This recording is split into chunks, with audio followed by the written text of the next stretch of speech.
one wants to preach that way to us, poor, sense-bound clods of earth, as we have made ourselves by following that teaching, we shall never progress.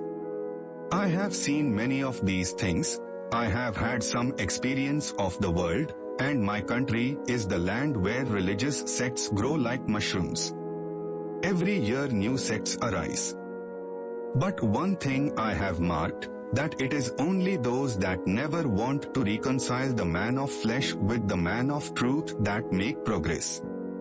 Wherever there is this false idea of reconciling fleshly vanities with the highest ideals, of dragging down God to the level of man, there comes decay. Man should not be degraded to worldly slavery, but should be raised up to God. At the same time, there is another side to the question. We must not look down with contempt on others. All of us are going towards the same goal. The difference between weakness and strength is one of degree. The difference between virtue and vice is one of degree. The difference between degree, all differences in this world are of difference between life and death is one of heaven and hell is one of degree, the secret of everything. Everyone knows his disease. It requires no one to tell us what our diseases are. But thinking all the time that we are diseased will not cure us. Medicine is necessary.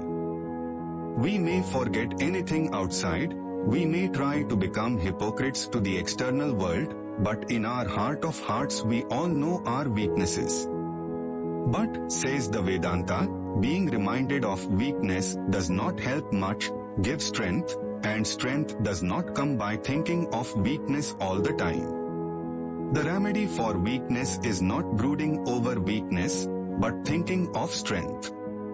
Teach men of the strength that is already within them. Instead of telling them they are sinners, the Vedanta takes the opposite position and says, you are pure and perfect, and what you call sin does not belong to you. Sins are very low degrees of self-manifestation. Manifest yourself in a high degree. That is the one thing to remember, all of us can do that. Never say, no, never say, I cannot, for you are infinite. Even time and space are as nothing compared with your nature. You can do anything and everything, you are almighty.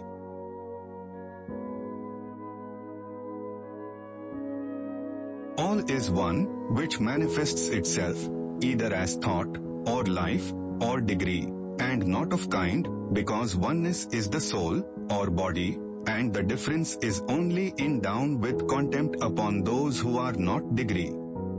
As such, we have no right to look developed exactly in the same degree as we are. Condemn none. If you can stretch out a hands, bless your brothers, and let them go helping hand, do so. If you cannot, fold your way. Dragging down and condemning is not the way to work. Never is work accomplished in that way. We spend our energies in condemning others.